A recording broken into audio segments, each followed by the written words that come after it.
Salut à tous.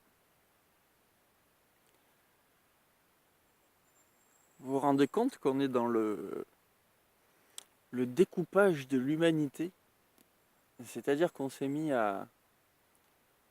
avec notre esprit scientifique, à découper, regrouper, créer des familles, des logiques et tout.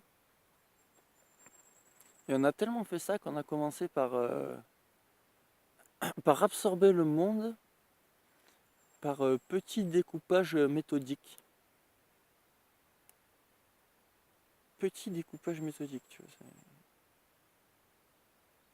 Donc tu vas penser à un chien. C'est quand même une idée assez précise du chien, tu vois. Tu arrives à décoller le chien de tout le règne animal, en fait. Tu vas penser à une poule, c'est pareil, tu vois ce que je veux dire. Tu penses à une poule, tu penses pas à tous les oiseaux, tous les êtres qui pondent des œufs.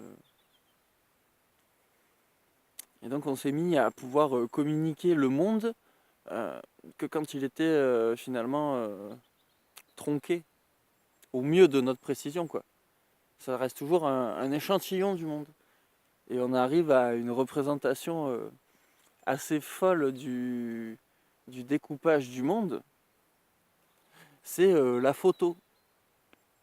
Alors, tu as la photo, celle qui est... je vais prendre un paysage, tu vois, avec un large objectif, qui va être finalement une représentation de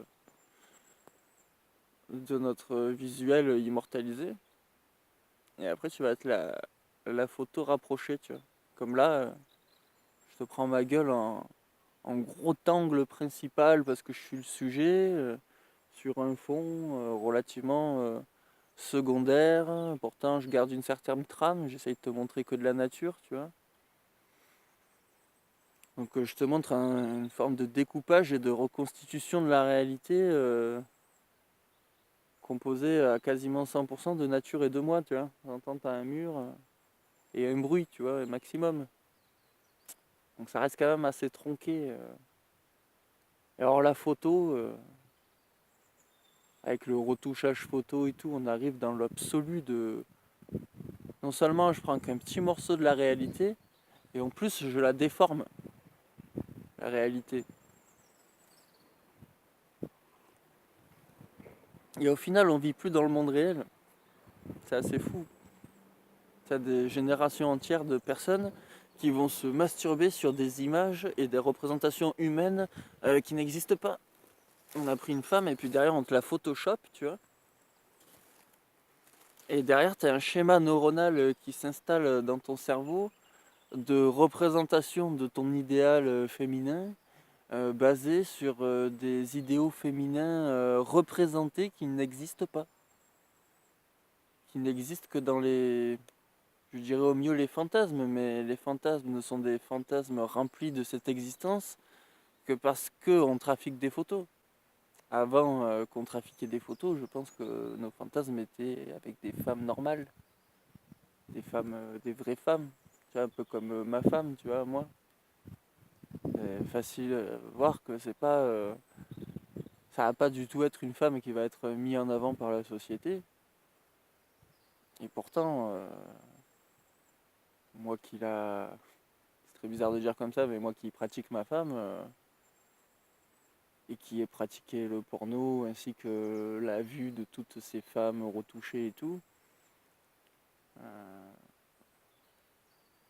malgré que par des détournements, Photoshop et tout, on arrive à faire croire à ton cerveau que cette femme est ultra attirante parce que du coup elle est ultra sexualisée et ultra fertilisante. Enfin en tout cas voilà, quand on va caricaturer et augmenter des traits, c'est toujours des traits qui ont rapport avec la fécondité, donc qui ont rapport avec l'attraction sexuelle. Plus une femme a l'air féconde, plus ça va être désirable. Bon ben là on s'est mis à trafiquer les images, que les femmes atteignent un point de fécondité qui n'existe pas en fait. Ça devient. C'est marrant que notre cerveau il considère quand même ça comme de la fécondité alors que c'est quelque chose qui n'a jamais été observé du règne animal, tu vois. Et c'est un peu ça le bug aussi derrière. C'est comme on a décalé ta vision de la réalité, tes attentes et la réalisation de tes attentes qui, elles, de peut-être qu'effectuer que dans le réel, risque de pas suffire. Là, c'est marrant, je voulais faire une vidéo qui parle des mots et j'ai fait une vidéo qui parle du porno. C'est rigolo.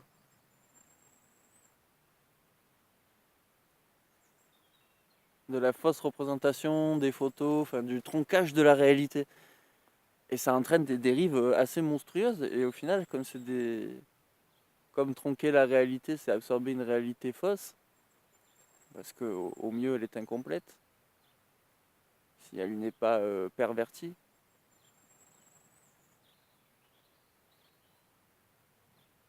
Enfin, moi, je suis un enfant des... J'ai grandi dans les années 80, 90. Enfin, après, je suis né en 88, donc j'ai grandi dans les années 90, clairement. Et ouais, j'ai subi cette influence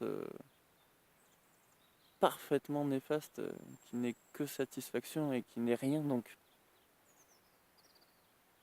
Ouais, je coupe la vidéo et je reprends la vidéo sur... comme ça, je le fais en deux vidéos et je vais reprendre la vidéo sur les mots parce que j'ai pas envie de coller cette partie-là aux mots. Mais du coup, je sais pas quand elles sortent ces vidéos vu qu'en ce moment j'ai pas internet, mais disons que je mettrai les deux à la suite. Donc on va rester là pour la réflexion et demain la suite de la vidéo en direct. Allez, merci à tous.